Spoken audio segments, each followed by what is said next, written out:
Welcome back to The Swamp Podcast. It's our podcast that we host, and it's an acronym. Stands for some whack-ass movie podcasting.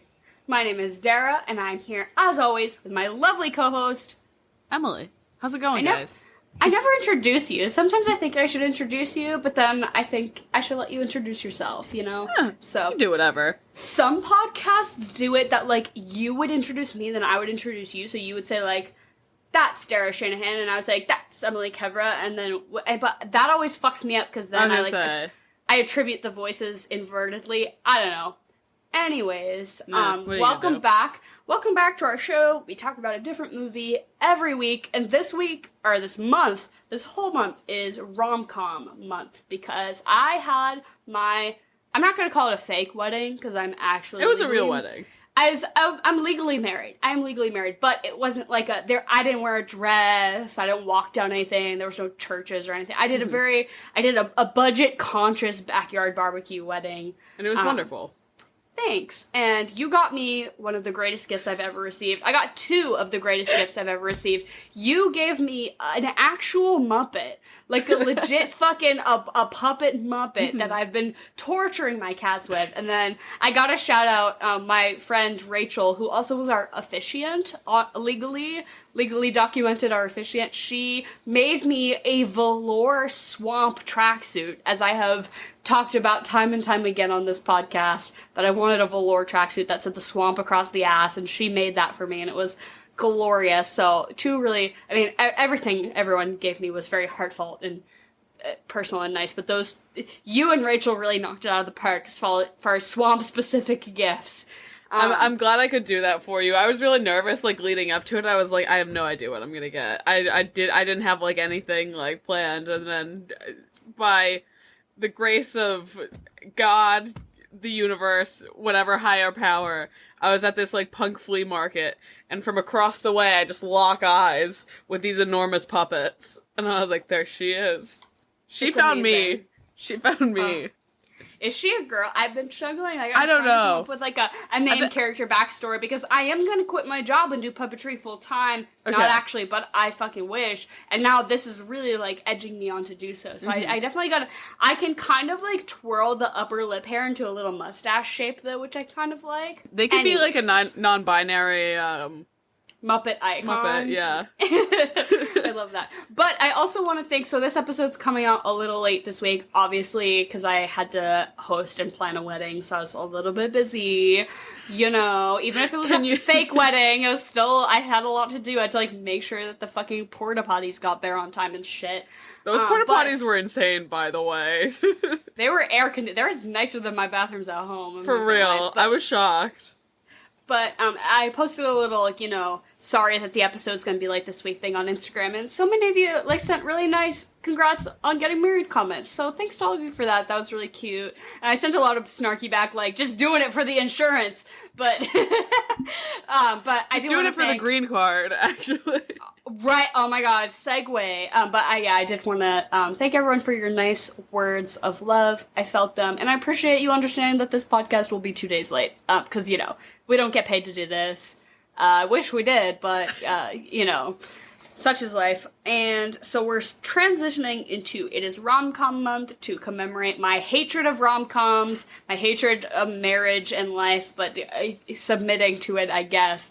And we're talking about The Proposal, which neither of us have ever seen, but so many people in our personal lives were like, you're doing rom-coms, but not The Proposal. And somebody on Instagram, when we told you all, like, send in your rom-coms, at Livia_Selby10. So Livia sent in, like, you should do The Proposal, really good one. And then I think so many people were like, why aren't you doing The Proposal? And we're like, fine, we'll fucking do it. Fine, we'll do it. And I guess it's supposed to be, like, one of the, like, iconic rom-coms of all time, which, personally, to me, if you put in front of me, like, 10, 20, 30, whatever, DVD cases, posters of, like, rom-coms and told me, like, what are the ones that people love, I couldn't fucking tell you. Like, we did Forgetting Sarah Marshall earlier this month, and I guess that's one people really like. Yeah. Literally had never heard of it. So this one, I think I vaguely knew. I kind of, maybe, I think I knew who was in it, and that maybe it was about like a fake dating scenario kind of thing, but other than that, really nothing. But I've literally everyone was like, "You're not doing the proposal," and after watching it, I have to say, I'm not impressed. I feel kind of like respectfully to everyone that recommended this. I feel like vicious about this movie, and I don't feel vicious about a lot of movies we watch. All right. I really disliked this movie, and that's, like, hard because I really like Betty White, you know what I mean? She, like, did a little bit for me, but I wound up watching this. I don't think I really cracked a smile at all. If I watched this when I was 13, I would have loved it. That's what I think. So this movie came out in 2009, and I think similarly with Forgetting Sarah Marshall or a lot of the other, like, quote-unquote, like, iconic rom-coms of the, you know, mid to late 2000s are, like, people saw them at an age where it was maybe, like, a little more mature. So somebody for us, we would have been, like, 11, right? And if I saw this when I was 11, it maybe would have felt, like, more special to me because I was watching a movie that was, like, for adults.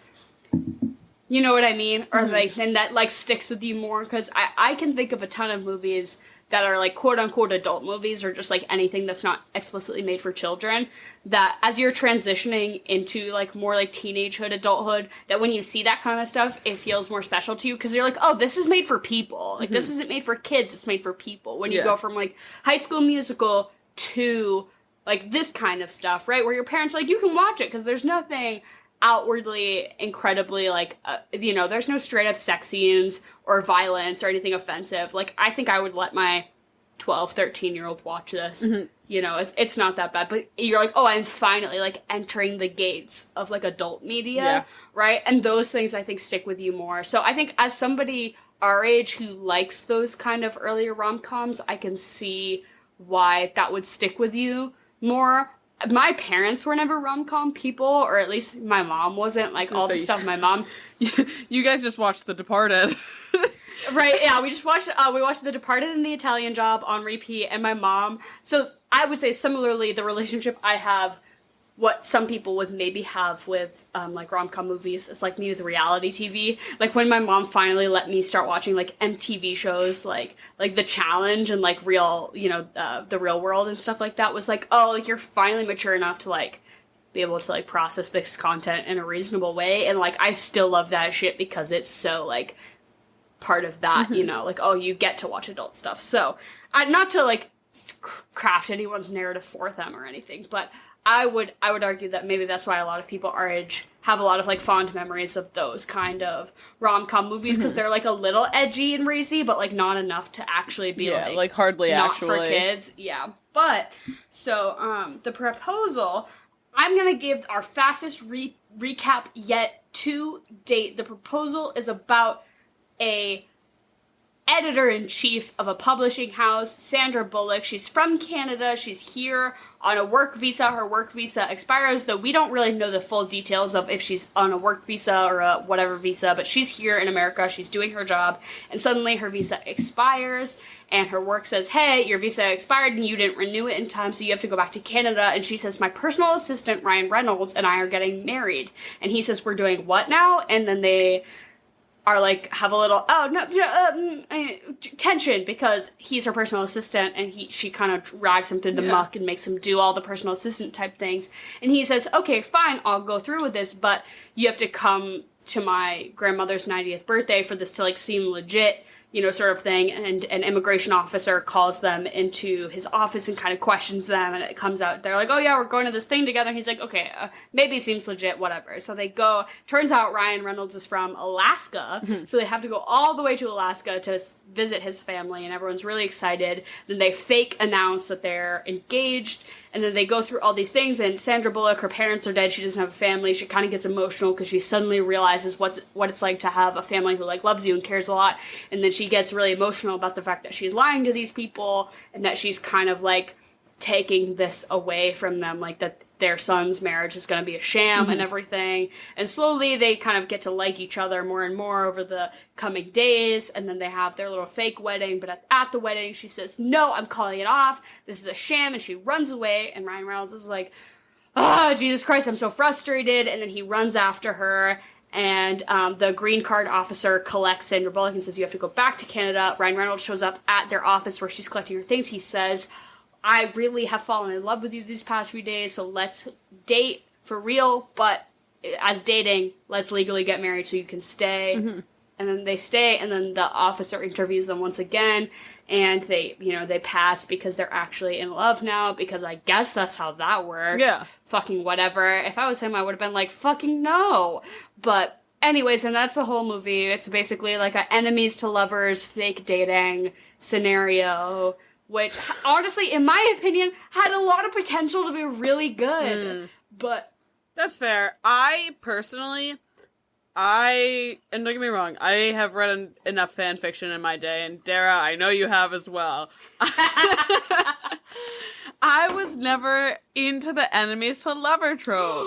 It doesn't do that much for me. I'm like, okay, I just don't think it's a personal thing, because, like, if I'm, like, reading, like, any, like, YN shit or whatever, I'm like, why would I want someone that's being mean to me? That's not me at all. I'm very sensitive. That's, Emily, that's so healthy. That's so healthy of you, because some of us are like, anyways, but I will say, genuinely, I think, I'd say I read more than the average American, like, probably less than the average, like, self-described book lover, but, like, more than the average American, you know, as far as, like, I probably read, like, 5 books a year, you know, like, that's not a ton, but, like, probably more than most, less than a lot. At least less than, like, I worked at libraries, so, like, people who, like, literally, like, a book a week, like, I can't do that shit. I'm busy. But I think in my entire life, by word count, the fan fiction to published novel ratio is 10 to 1. Like, I have incessantly read fan fiction, especially because I growing up, always loved the characters who I wanted to get together that didn't. Yeah. Like I was so into that shit, and I think I've read most of the fanfiction. So out of the 100% of the fanfiction I've read, I think like 80% or more has been romance. Like a lot of fanfiction is very like romance or like mostly sexual, but like you know mostly like romance driven. You know, 40 chapters where they fuck once. You know, you're mostly reading the build up, and exactly. The tropes, though, I love an enemies to lovers. I love a fake dating trope. I love we have to pretend to be into each other, then we actually fall for each other. There's only one bed. So good. So good. And it gets me every time. And this time I was watching it unfold on my TV screen, and I was like, I don't fucking care. I don't like it. I don't think, controversial opinion, I don't think their chemistry was that good. No, definitely not. And I know they were purposefully supposed to seem like they didn't like each other. Like, it was supposed to be adversarial, like, up until the point where it broke. But even after that, I was like, no. You learned 3 facts about her, and suddenly, she's a human. Once. Oh my god, she's a human now. Yeah, and she's not your boss, she's a person. Suddenly you're in love. No, I simply don't buy it. Yeah. But as somebody, so, like, I've been saying this whole time, I hate rom-coms, I hate romance, my wedding is fake, whatever. I do appreciate, like, a good, genuinely well-crafted romantic storyline, and I think that's why I'm so bummed most of the time when it happens in media, because it's just not good, and, like, don't add it to your plot. It, you know, as a rom-com, it's gonna happen, but just in media in general, I'm like, don't add romance if it's not adding anything, and most of the time it doesn't. To add, like, a romantic subplot to your action movie, like, is not fucking doing anything for everyone, so fucking, like, cut it out, like, it's stick to what you're doing. Right, but even, like, I think you can do that so good and so meaningfully, and so few do, that it has kind of made me dismiss the genre as a whole. So when a good one does pop up, I really do appreciate it, but a lot of the time I'm just like, I'm annoyed, and I think there are so many, like, romantic fiction books that should get turned into movies. I think that currently in, like, 2021 that this genre is really struggling, because I don't think a lot of the actors who should be put into these roles, like this sort of leading men and women and actors and characters, like, aren't really being put in those spaces, or the stories that they're telling are pretty flat and boring. And I think you can look at a few examples from the past 5-10 years that have been, like, half decent, okay, maybe good, but, like, when's the last time we had a good rom-com? Like, I think I couldn't tell you. I could not tell you. The last one I could say that I enjoyed, the last two were probably... Always Be My Maybe, right? Always Be My Maybe. It was like a very fun, I think I've watched it twice. Maybe. Like, I repeat watched it once, and I found it to be amusing while I watched it. Baseline, that's it. And then, To All the Boys I Loved Before, also found that was charming. good. We probably should have done one of those ones. But I didn't watch any of the sequels, yeah. to be fair. Like, I watched the first one and I was charmed by it, and then I felt no need to watch the sequels. And as, I think we are the target demographic for that genre. Mm. Or at least maybe a little I don't know. Yeah, I'd say like, maybe a little more straight than us, but yeah. like I think but I just like I can't believe that there's so many I see like romantic novel, like I read the description, I'm like that would be great, and it just isn't happening. Like I don't know. Anyways, tangent over, but I didn't think this movie was great. I thought it was kind of forced. It was very flat. I didn't love their chemistry. And the moments that people were like, oh my god, just wait until Betty White does her tribal dance. And I'm like, I didn't really like that either. Like, yeah. Like, do I like that? Like, they had Sandra Bullock singing, what's the name of that song, too? To the window! To the like, that's, like, a thing that I remember seeing when I was, like, 11 or 12. And I thought it was hysterical. And, like, mind you, I was, like, maybe it got, like, a little smirk out of me, like, this time, but, like, it still wasn't shit. Honestly, I think the funniest part is when the dog gets picked up by the bird. That's about it. God. That was anytime that dog was on screen, I was smiling. The only times I cracked a smile... It's because that dog was so fucking cute. I took note, I was like, anytime Kevin the dog's on screen, because I don't, like, the plot line of him getting snatched by an eagle, or of, like, him being so annoying to Sandra Bullock that she, like, stumbles out naked, like, I couldn't care less. That dog's so fucking cute. He's my favorite. Kevin the dog is the best on-screen character, other than, like, so Betty, it goes Kevin the dog, then Betty White, and then, like, 10 steps, and then, like, almost everyone else, but that dog was so good, and then at one moment, Sandra Bullock's like, I can't swim. And Ryan Reynolds goes, hence the boat. I exhaled through my nose a little louder. I did like a... Yeah. The one thing for me that was interesting to see was the filming locations for some of this, because part of this, and Dara, you know it because I've brought you here before, Rockport, Massachusetts, baby! But like I've grown up, it's going to Rockport, Mass, probably like once a year, every year since I was like very small and everything like that. It's just one of those, like, I feel like everyone has their kind of beach town, I guess, and that was like my family's. Like my dad and my uncle used to like go scuba diving like around that neck of the woods. So Rockport's just been somewhere that I've been all my life. But, like, it's so funny because, like, that was, like, the way I knew this movie the most. Because, like, if you visit, like, any of the shops in town, like, you go and, like, a lot of them have, like, photos of, like, the clips from the, like, the screen grabs from the movie of, like, Sandra and Ryan, like, outside of, like, their buildings and everything like that. Like the Fudgery in Rockport has, like, this whole big, like, little, like, framed thing of those two, like, walking outside of it. I recall your family specifically bringing me to that Fudgery. Like, oh yeah, like it's great on fudge. Like a Rockport like weekend or whatever. We like went to all those cute little shops. But yeah, so the actual like plot location of this movie is Alaska. I don't remember the name of the town. Like Saskatoon. Yeah, or some something. shit like that. That's not right. But they have some Alaskan town name. But they fucking filmed it in North Shore, Massachusetts. So. Up by Gloucester, if any of you motherfuckers are from Massachusetts. I feel like we drop a lot of New England / Mass references on this podcast. But I didn't recognize it. I didn't clock it. But as soon as I read that, I was like, oh yeah, checks out. They CG'd in those mountains with the snow-capped peaks in the background. And I'm like, that's like, you know, Boston Harbor. Well, not Boston Harbor, but, you know, like that's the, you know, Massachusetts Atlantic coast. Exactly. And I know that they did all the like quote unquote New York City scenes in Boston, in like downtown Boston.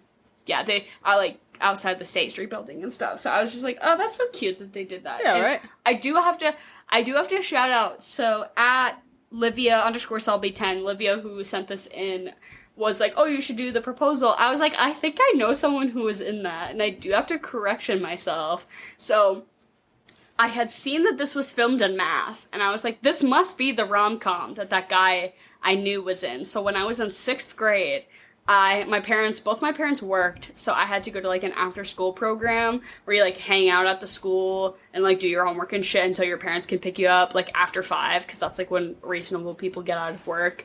And one of the like daycare guys or whatever, I guess, his name was Mr. Dan, and Mr. Dan was an aspiring actor, and he was like in a few like fringe roles for things, but anytime he got casted in anything, we all as an entire program had to sit down and watch the movie beginning to end, despite the like rating level of it.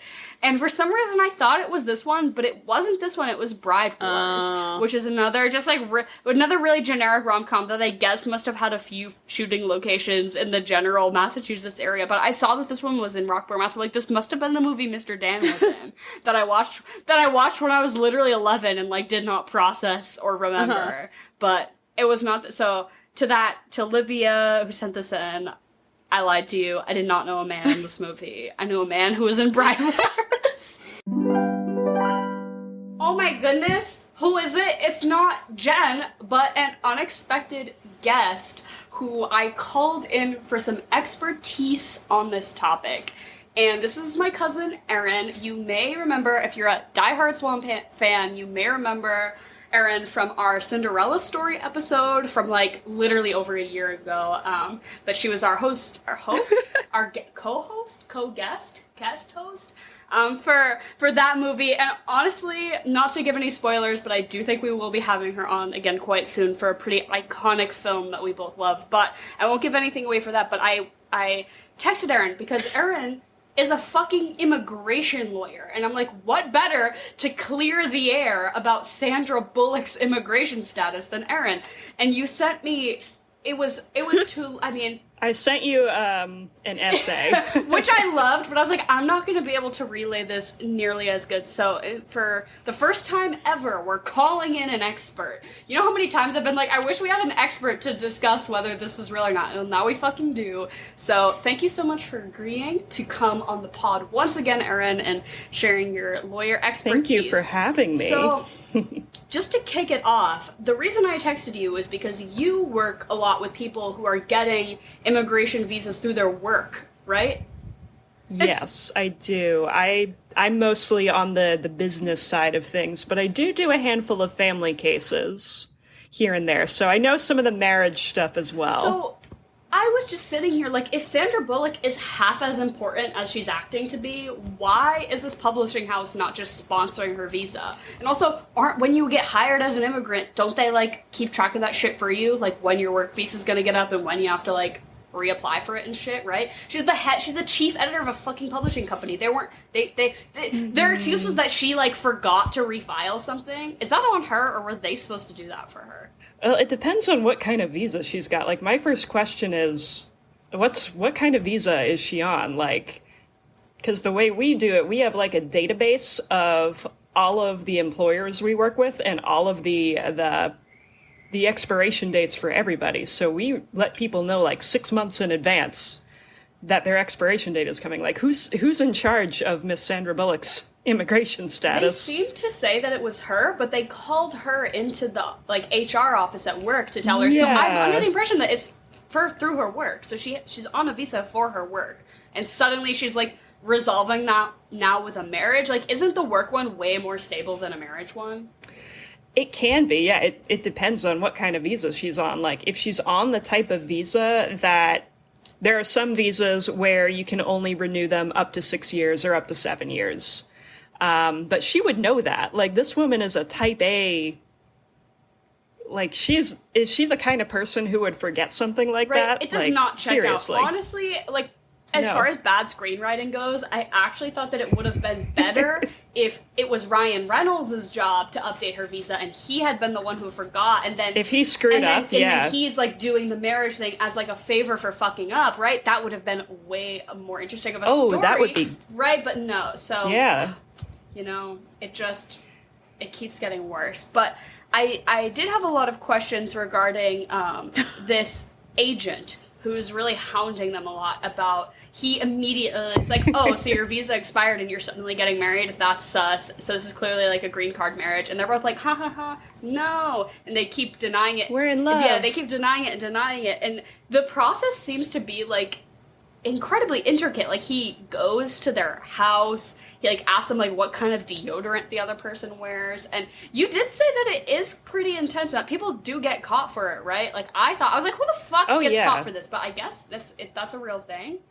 Oh, yeah. Like, I've never had it happen to me, but I've had coworkers who have gone to interviews where, because of nerves or something, the people applying for the green card just bomb the interview. Like, basically, they're looking to see, you know, they do ask some personal questions. Like, they're basically looking to see, like, do these people share a life? Like, do they know each other's day in, day outs? Like, who pays the bills? Are you getting mail at the same address? Are you, you know, do you have photos of each other at holidays, on vacation? Do you take trips together? Like, are you functioning as a couple? See, that's wild, because as soon as they started asking that shit, I'm like, no way is it that, like, serious? Because I figure, like, who would... I guess it probably happens more than... I feel like it's such, like, a movie and TV show thing. Like, gasp! Yeah. It's a green card marriage. But I guess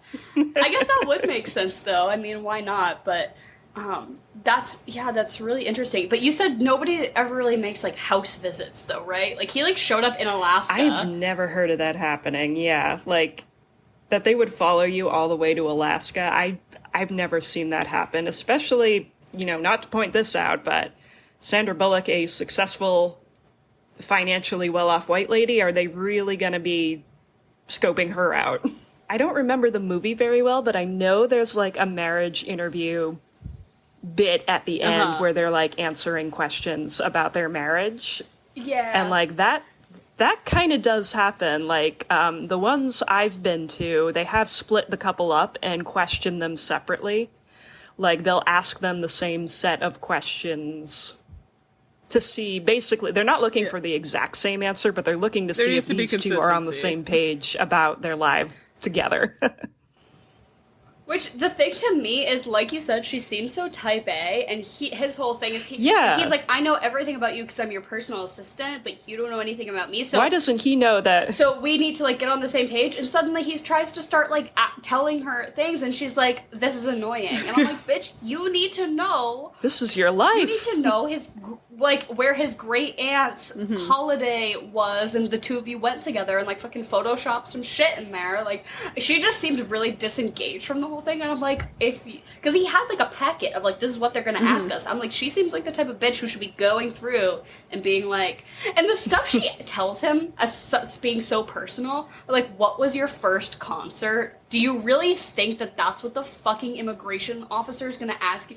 Oh, what was your spouse's first concert? Yeah, that's like the thing that you fill out when you're, like, creating a new account. It's like your security, like, questions and everything like that. Yeah. Your mother's maiden name, the name of your first pet. The street you grew up on. And you're... Yeah, it's more like, where was your first date? When was your first date? You know, who asked who out? Like, are you on the same page about how this relationship developed? I could see, honestly, though, how, like, in real life, somebody might be so nervous they might fuck that shit up. Like, even, like, with somebody you've been with for, like, maybe a decade, if suddenly you're really nervous, like, this is your admittance into the country, and, like, I'd be like, I don't know what kind of deodorant he wears. Yeah, oh my god. I've had people start crying out of nerves at interviews. Like, the nerves just get to people sometimes, and some people say crazy shit under pressure. Understandable. That would be me. I'm so bad. I remember my other question was I looked it up because they said it was either up to $250,000 in fines or up to 5 years in jail, which is correct. The movie did get that right. By your knowledge, is the punishment actually that bad, or is it more like you can do, like, 18 months in jail, or, like, you know, like a whatever fine, or is it actually, it's like 5 years in jail is a fucking long time. But I guess, like, fraud. It is a long time, yeah. Like, fraud is kind of serious, but, like, yeah, that's like, you didn't murder anyone, you know? Right. Fraud is very bad for immigration, more so for like your future immigration status. Like if you are found, that you've committed fraud on a visa application, that can screw you forever. It's very hard to overcome, a finding of fraud on a visa application. So I don't know if people go to jail for it. That's not really my side of things, but you will definitely be screwed if you want to stay in the country. That makes sense. So like at the end of the movie where she like goes back to Canada, like is gonna go back to Canada, like, and because she had like fucked around, she probably could never get back into the country. Which makes probably not. Probably yeah. that makes sense. But the way they were like 5 years in jail, I'm like, that seems kind of steep for like trying to help a homie out. Like, but yeah, I mean, like, who was in charge of her visa status? There's usually like I don't remember. Is this like a big company? Yeah, well, it's supposedly so. It's supposed to be in New York City, I believe, but they filmed it at State Street in Boston. If you're familiar with that. Oh, lovely. Yeah, that huge building. So it is like a big, like a high-rise big building, and they don't like name drop anything, but it seems like she has firing power. Like she can fire someone. She seems like not the top, like she's not the CEO because she's still doing like day-to-day stuff. But she seems like pretty important. Like she's pretty high. She's a personal assistant. If you have a personal assistant, your company fucking sponsors your visa, right? Yeah. Like why didn't they sponsor her for a green card then? If she's that important, like really? Why doesn't she have her green card by now? And I don't know, the way they like called her in and they're like, oh, it's about to expire, so you got to go back to Canada. They weren't like, we're gonna help you out, or like, I don't know. They usually take care of that shit, right? There's stuff you can do. Like, there's stuff you can do. You don't jump straight to deported. Like, all right, when's it going to expire? How long is her grace period after it expires? Whose fault is it? Can you blame the company and get her, some time forgiven by the government if it's the company's fault and they screwed her over a little bit? Like, who? So this is like a really minor detail, but they did say that the reason that she had got was because that she had traveled out of the country and she had gotten like flagged, so that she was on like a visa or an expired visa or something, and that she had traveled to Germany and that she got like her passport got flagged or whatever, and that's why they caught her. But that seems like such a fluke thing. Like suddenly, like you get flagged for having an expired visa and they boot you. Like, shouldn't that shit have gotten renewed? I don't know. Anyways, you were the person I was like, I gotta text Aaron because this seems flaky, and I gotta know the facts. So now I have some more questions, because if she traveled to Germany on an expired passport, she wouldn't be able to get back in the U.S. Yeah. Without a valid visa in her passport.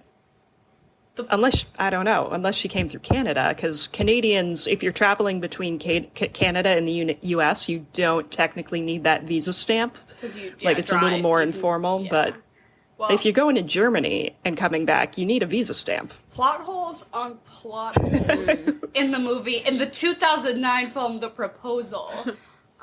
The in-depth expose of the immigration system in the U.S. starring Ryan Reynolds. I wish we had a professional like you on whatever topic because every week I have 8 million like plot hole based questions like, I don't know, like Gone Girl. I'm like, could she really get away with that? See, I just really want, now that you and Hank are like fully like married and all that stuff, I want Aaron to just interview you guys and like do the actual process. Would they get deported? Yes or no? Literally, I think we would get deported. I think we would. You wouldn't get deported. You don't jump straight to deported. In this movie you do. That's a little extreme. I was born in Worcester, Massachusetts, so I don't think I'm gonna get deported, but deported back to Worcester. Honestly, I wish, but at the very end, like the questions are, I think, supposed to be comically like niche. But one of them it's what kind of deodorant does he use, and then he asks what flavor. Which meanwhile, deodorant is not a flavor; it's a scent. But I'm like, what? I'm like, Henry and I literally share one bar of deodorant. I know some people think that's gross, but and I could not tell you what scent it is. It's some old like man smell. I don't know what brand of deodorant I use. It varies between store brand and I don't know. Fresh Old Spice. The stuff I stole from the hotel. I don't know. Whatever I have available to me. No, what was the specific Old Spice? Was it the Fiji one? That was somebody was like, who was like all lesbians wear Fiji Old Spice. Yep, it's Fiji. Which is, I definitely have had. I buy like the multi-pack that has like all the different like.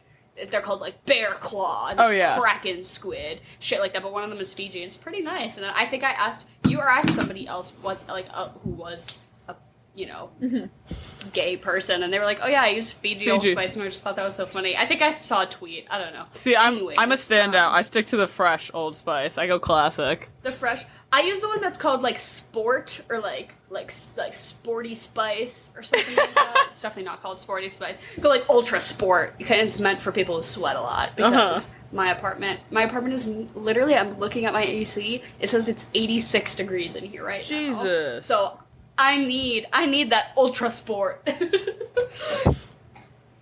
But anyways, I digress. Aaron, thank you for your knowledge.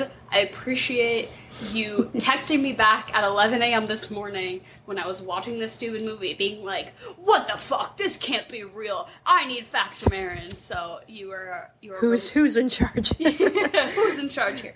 And yeah, I appreciate you and thank you for imparting some knowledge that is backed up by your profession and not just me saying shit. So. And, well, thank you for having me as your expert guest. I have a quick question for you.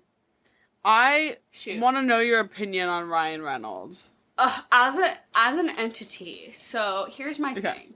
Is that I get the appeal. He's very handsome. He's very charming. I like that he's separated himself as being a little different. I really liked in the Deadpool era how he really leaned into that whole thing about how he was like, I played Deadpool in the X-Men movies, but I'm such a comic nerd that I wanted to do my own thing, that he like funded and produced the Deadpool movies. I thought that was really cool. I think he fits that character really well. I found him charming at that time in that sort of situation.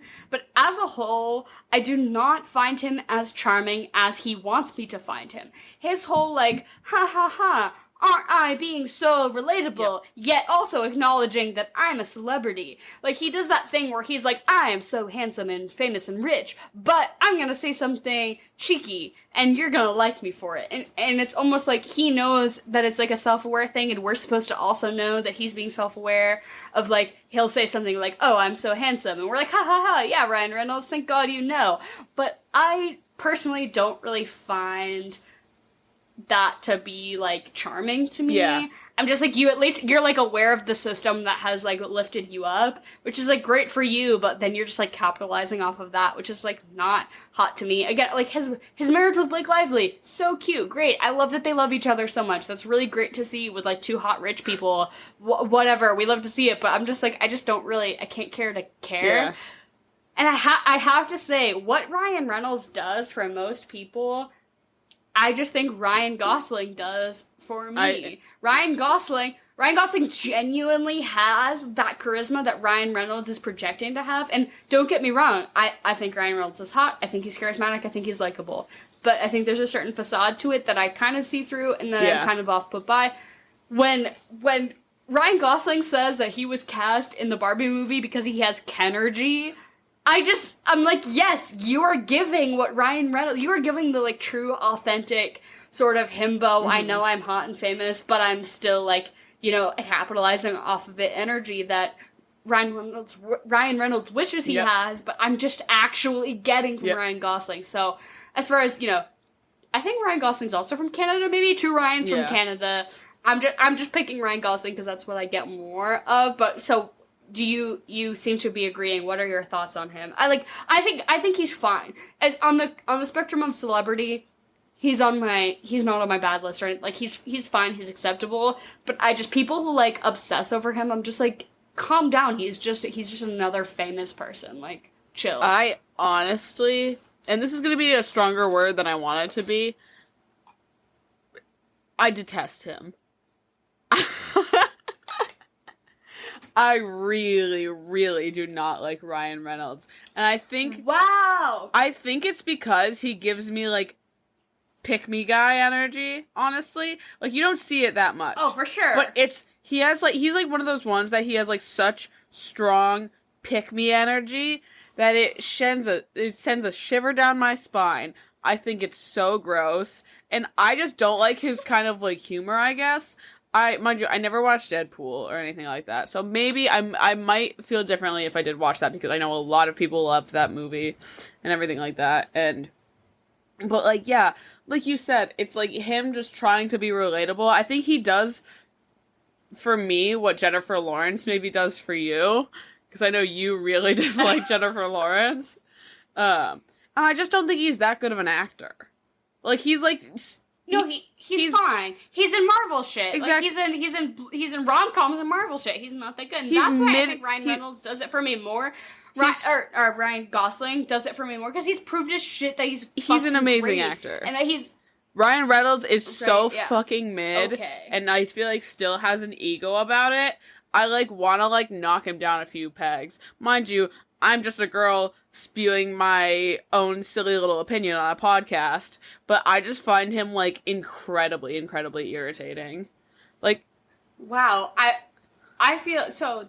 I thought you were gonna be like more in the neutral side as me, or maybe even swaying in favor of. So I'm glad to hear that you're so negative, because we love harsh opinions on the pod. But I find him like, you know, like neutrally, like I don't feel that strongly in the negative about him.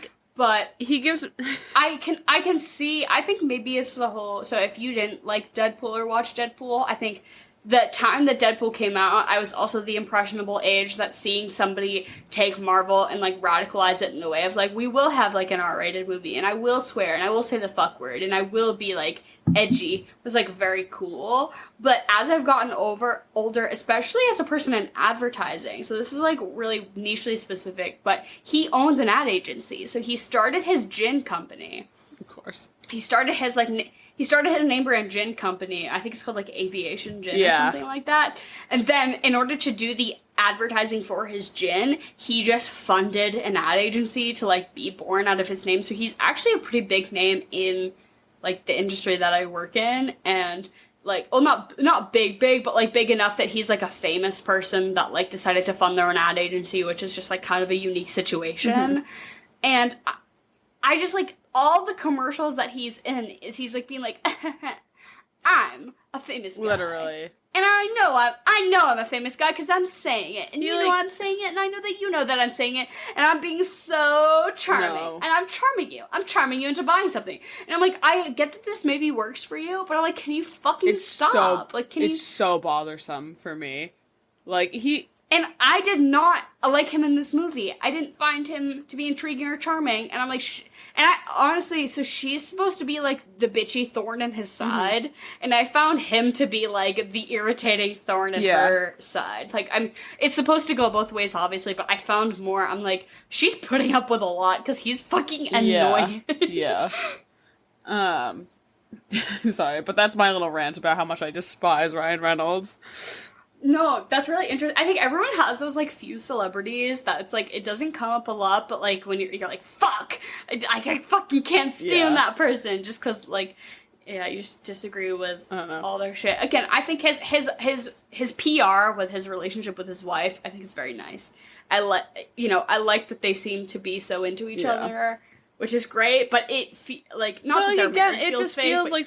He feels... The whole thing feels, like, so, like, blasted to, like, the front of your screen. Yeah. So I'm like, I don't fucking care. I didn't fucking ask.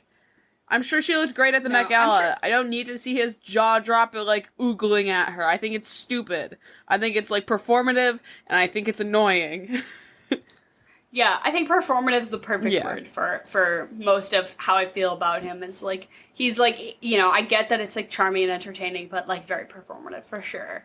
Which is, again, how I feel like Ryan Gosling is like genuinely that. I mean, Ryan Gosling, I'm sure, is also performative because he's also a famous rich billionaire, whatever. But like, it feels more genuine coming from someone who's just like actually exuding that kind of energy than somebody who's like, aren't I being so quirky? Like, okay. It makes me want to rip my skin off. Another thing that makes me want to rip my skin off is the fact that they, like, blatantly ripped off, like, the Devil Wears Prada intro for this movie. Like, so blatantly. Oh, so not to get ahead of myself, but one of my follow-up movies was going to be Devil Wears Prada as far as like a reverse girl boss situation, but this I also was like, okay, it's feeling a little similar as far as, and I have to say, so a woman directed this movie. A man wrote it, but a woman directed it. And interestingly, the guy who wrote this also wrote the screenplays to Crazy Rich Asians, Now You See Me, the magician movie, which is like kind of an interesting catalog to have. But he wrote the screenplays to those, but then the director, she also did the really famous rom-com 27 Dresses. Oh, yeah. Which, and some other stuff, obviously. But so she's a woman directing this, which it's like, oh, directed by women, but I honestly still find this movie to be a little bit misogynistic, and especially very, like, it white. Very much is. Like, especially very white and, like, honestly a little bit racist. Yeah. But the opening, I was like, what does this remind me of? And I literally was like, I agree. I was like, this is, like, actually the Devil Wears Prada. And as far as, like, girl bossing, like the assistant girl boss is their boss, but this is, like, the boss is girl bossing their assistant, which is just, like, okay. I just don't find it to be empowering as a woman. Or if you're, like, okay, your film is, like, feminist, but if you're just, like, I'm gonna take, like, within the traditional, like, matriarchal or patriarchal power structure, what is like a man's role, what's a woman's role, and I will flip them, and suddenly the man is like being demeaned for being in a role that was traditionally held by a woman. So like, oh, suddenly he's supposed to be like inferior and embarrassed because he's somebody's assistant, and he's an assistant to a woman, and typically it would be the other way around. So we're supposed to be like, yeah, girl boss, but like no. And this whole time I just kept thinking of like, if you just flip the roles in this movie, it's gross. Yeah. And so I'm like, it's not feminist if you're not actually saying anything progressive, and you're not, because it's supposed to be like, she just like uses her power to entrap him. And like, if that was a man doing that, so not that the age difference particularly matters, but he's 33 and she's 45, which isn't huge, but I think the movie tries to play it up to be like, he's her young assistant and she's like the powerful exec. And I'm just like, if in any situation you're trying to be like girl bossy about it and you just flip it, it's fucking gross, then you're not being girl bossy. You're just playing into the system that it's like, oh, being somebody's subordinate is embarrassing and submissive. Like, no, fuck you. I thought that was stupid. Yeah. No, I also just have to say that the point of this movie that everyone hyped up for me was this Betty White moment of, like, Betty White's gonna do to the window, to the wall, to the sweatshirt down to my balls, which is gonna be so great. And then it got to it, and it was, like, making fun of Native American... Well, or not, but, like, making fun of Native culture. Like, it was suddenly... So, she, like, references that her great-great-grandmother was Native or something, but you're having a white woman play that role, so it's, like, infinitely less, like... applicable to me, but she's like, oh, like, my great-great-grandmother was Native and, like, was whatever, and, okay, so you're tying it in plot-wise, but just, the fact that the one part of this movie I was supposed to enjoy, as far as, like, cultural, you know, perspective of everyone saying that the best part of this movie was gonna be when they do to the window, to the wall, and the fucking, but I'm like, she's, like, wearing tribal gear and dancing around a fire, and it's just, like, kind of gross and offensive, and I didn't like it. I was like, I wish this movie had something redeemable about it, and even the part that everyone loves is, like, kind of gross, and I know it's 2009, and so, like, whatever, back then, it was, like, less... But still, I'm just like, this just doesn't hold up. I just don't like it. Yeah, no. Again, like, it's one of those things I definitely giggled at when I was, like, 11 years old, but, like, watching it back... Right. Like, surface level, it's funny, but if you have even, like, one single thought about it beyond that, it's like, ew. Yeah. No, for sure. But yeah, let's get into our regularly scheduled shit, because I'm fucking ready to rock and roll about the proposal. So do we want to do fuck, marry, kill... I feel like obviously I feel like we run into this a lot where we have two main characters and we have to pick like a rogue third. Betty White. So obviously Sandra Bullock, Ryan Reynolds. Yeah, Betty White. Okay, I think this is gonna be too simple, I think. But I'm obviously gonna marry Betty White because I don't wanna marry any of these fools. I'm gonna fuck Sandra Bullock because in that nude scene, which I have to say, the nude scene where she's getting out of the shower, which is reasonable, and she's, like, having a scuffle with the dog, he's on the porch of their room. And he's getting naked. Who does that? He has his headphones in, and he's getting naked, and then he comes in, and he's like, why are you naked? She's like, why are you naked? And it's supposed to be this whole, like, misunderstanding. Why the fuck was he getting naked on their porch? Yeah. See, I have, like... Never explained. It makes no fucking... What? For what reason? I'm sorry, but that was such a loose end that was never tied up for me in their conversation. If he was like, oh, I was about to, like, I don't even know, pop a cyst on my taint? Like, I literally, like, what could he possibly I think he was going to get in the shower, but he just decided to get naked out on the balcony. I did not perceive that. That was the one thing in this movie that, like, outwardly pissed me off the most, which is probably a bad thing. But I was just like, why was he getting naked on the porch? And he runs in, and she steps out of the shower, and he's like, why are you wet? And his whole thing is like, why are you wet? And she's like, I just got out of the shower, you fuck. And like, why are you fucking on the naked porch? Coming in from outside? Like, from outside. Yeah, no, it didn't make any sense. Unexplained. But I'm gonna fuck Sandra Bullock because her abs in that nude scene, I was like, jaw on the floor. I was like, had to pick it back up. And I'll kill Ryan Reynolds because nothing doing nothing totally. For me. I 100% agree with you. From the whole movie though, I think I'm gonna fuck Sandra Bullock. I'm gonna marry Ryan Reynolds' mom, and I'm still gonna kill Ryan Reynolds. Yeah. Reasonable. I'm trying to think about, like, there's not a ton of fringe characters.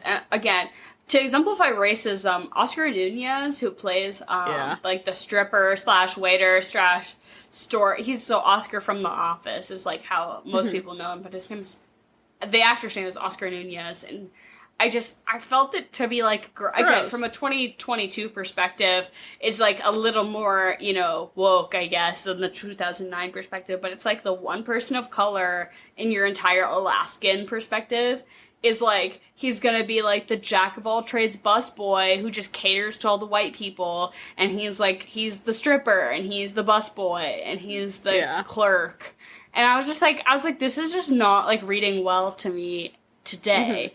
Because it's just, like, showing, like, oh, this, like, Hispanic person is, like, here to serve all these white people. Which, also, why does his family own all those businesses? Idea. He was, like, they built an empire, apparently. He's, like, our family empire? He's, like, quote-unquote empire. I'm like, your name... So you just, like, colonized and monopolized all of these spaces and then hired people to work for you. Like, okay.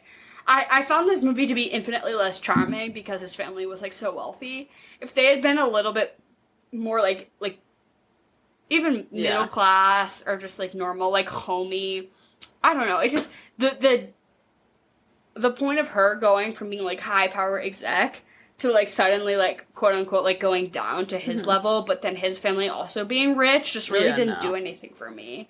I'm like, why shouldn't it be, like, they're just, like, normal fucking people living in Alaska? And she can still find out that their family's, like, nice and charming and homey and, like, lovable. But, like, why do they have to be rich? I just think that really distracted from the storyline to me. Anyways, I'm gonna... Fuck it. I'm gonna fuck his mom. I think she's great. I'm gonna marry the dad. No, he seems a little hard. I'm gonna marry Betty. I'm gonna marry Betty White.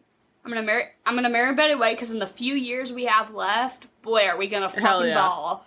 And I'm gonna kill probably Ryan Reynolds. Yeah, he's just like he's a thorn in my side. Did you have anything good for eat or drink?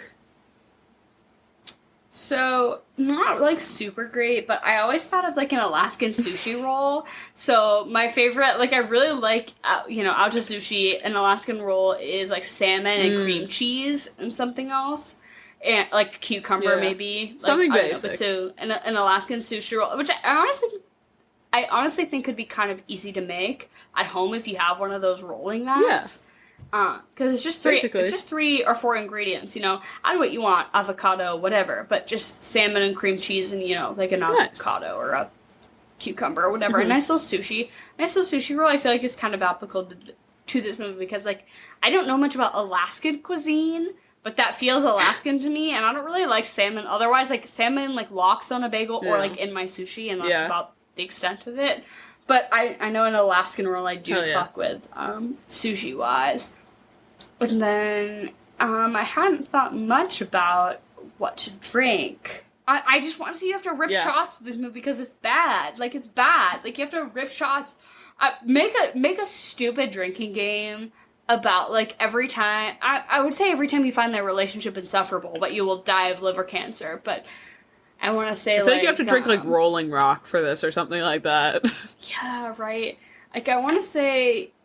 You and all your friends should, like, share a scorpion bowl. Because you should watch this with other people because it's stupid. And you should make some rules. And you should sip on rules and you should finish that fucking scorpion bowl. Because this movie was insufferable to me. Truly. I feel so bad for the person who recommended this to us. I'm sure it's near and dear to your heart. It's like your sister with Forgetting Sarah Marshall. Your sister Alyssa loves that movie. And she was like, I couldn't bear to listen because I knew you hated it. I'm so sorry, Olivia, from Instagram. It's just not for us. We hate it. And I am picky. I was gonna say, you're already like battling uphill because we're not rom-com people, so but I'm gonna say that you should, and this is just because of what I ate when I watched this movie, and this does have like a fall wintry vibe to me and for me sort of thing. I don't know. But I think you get like the pretzel rods, you get like those big pretzel rods, and you dip them in chocolate. Hot! And then I just like a good like drink matchup. Like I'm not gonna drink beer with that. I'm not gonna drink like a fucking seltzer or anything fruity, but like I really like peanut butter whiskey, so I'd say drink some peanut butter whiskey. Just like straight, or every now and then I like to add like a little bit of Bailey's into that to make it like a little creamy. So. And I do have to say, I fucking hate whiskey. Henry, my man's, he loves whiskey, and I wish there was something we could enjoy together. A little whiskey on the rocks, it seems lovely. It's not for me. Peanut butter whiskey, though, it's great. So if you're not a whiskey person, I would advise you Screwball, specifically the brand. It's really great. And I think you were the one who turned me on to the cocktail of peanut butter and jelly, a little Chambord, which is like raspberry. So you do a little Chambord, a little peanut butter whiskey, and then a little of, I don't know, whatever other mixer you want to add. Not milk. That's gross. But something, and it's like a peanut butter and jelly. But just... I'm not a whiskey person, but I do really fuck with the peanut butter shit, and I think that this movie, it was weird because I could never get a gauge on, like, what season it was until she did that biking scene where she, like, puts on the scarf, and I was like, oh, it's fall. It's fall in Alaska. Like, okay, I guess. But, I fuck with that heavy. And then, so what would you follow this up with? It's funny because you said that now, watching this, makes you feel better about Forgetting Sarah Marshall. So I think if you want to just go and, like, see a better, like, movie, just do that jump from this to Forgetting Sarah Marshall. But with my whole chest, I'm going to tell you to watch the Minions movie. Because apparently Sandra Bullock is in the Minions movie. The first one? Have you seen it? No. The new one? Yeah, the new one. I'm not saying the new one. I'm saying the original one. Not the Rise of Gru. I have plans to see that, like, this week. So you're saying the original Despicable Me? No, Despicable Me 1? Because there's an original Minions movie. There's just the Minions. Oh, yeah. What? I did not know. I'm sorry, I don't keep up with Minions culture. It was I didn't know this. What year was it? It was like 20... All I know is that the Minions soundtrack is supposed to be the soundtrack of the year. It is pretty good. Otherwise, I simply have 2015. 2015, the Minions movie came out. It's called the Minions movie, and now they're doing a movie called It's Minions? just Minions. So the first one, 2015, Minions. The new one is Minions, Rise of Gru. So it's about the Minions' relationship with Gru from Despicable Me. So this is where the universes start to collide. Interesting. This is so insane to me. I would have never thought to invest in the lore of the Minions movie. I just think... I don't think I've seen any beyond the first one. I think you're just going to have a better time watching that movie than this movie. So I went to go see how was it? the other day. I really liked it. I will say it's my like official new movie stat on the pod. If you've listened this far, you deserve my new movie review, and it's that I really, really enjoyed Nope. I think Jordan Peele does not disappoint. He's 3 for 3, and he's the sort of director that I think from the Us on out, I knew he could not disappoint, but for surely on this one out, anything he makes, I will fully 10 out of 10 support that it will be good, and if it disappoints, then it disappoints, but I'm going in expecting a 10, and this one, like, really held up to my standards that I was, like, expecting from it, so I not to say you should follow up this movie by seeing Nope, but I do think you should go to your local theaters and see Nope, or, you know, whenever it's available on streaming, but, specifically for this movie, I revealed earlier a little bit that Devil Wears Prada. I just thought that there were so many similarities as far as the, like, assistant boss motif.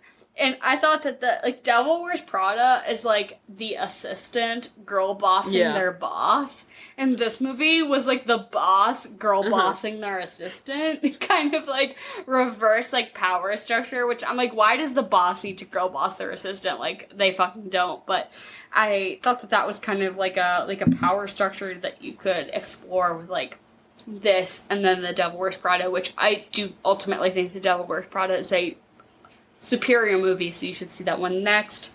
Because you start with the worst movie, you end with the better movie, obviously. And then my second opinion was just like, you do the ultimate enemies to lovers, because this is trying to do enemies to lovers, and I think that one of the best and most gratifying enemies to lovers representations on film there has ever been has been The Princess Diaries 2. That's one I can get behind. I can get behind that. Yes. I know you recommended this pretty earlier this month for a different movie as far as, like, a rom-com follow-up. It's just being, like, a superior rom-com. But Princess Diaries 2, like, fucking yeah. Like, that did the enemies to lovers trope the way that my fan fiction loving heart wanted it to. And I really loved that. And so then what would you give this out of 10? I'm giving it a 2. Yeah, I was gonna say. I'll give it a 2. 1 for the dog, 2 for Rockport, Mass. Yeah, I wanted to like it, and I think that I can maybe now, like, if somebody brings it up in cultural conversation, I can know what they're talking about, which makes me feel a little bit better, because I honestly felt kind of out of the loop when everyone heard we were doing rom-com month. They were like, fuck you, you're not doing The Proposal, and I'm like, what? And so now I feel like maybe more people will respect me because I've seen this movie, I guess, but I didn't particularly like it. But congratulations to everyone. We're moving on from this theme, and we're moving into a really great theme, which is it's our podcast August, which is the most vague theme ever, but we just felt like after, you know, it's me specifically, honestly, after this, I just needed a fucking break to talk about movies I like with you, so, we're doing our podcast August. We're just talking about shit we fucking like, shit that you've sent us that we like, and guests that we like having on the show. So we're doing all shit that we fucking enjoy, so check out this next month. It's gonna be good shit because we're excited to give that content to you and watch those movies and talk about them. And we love you all, and goodbye and good night, I guess.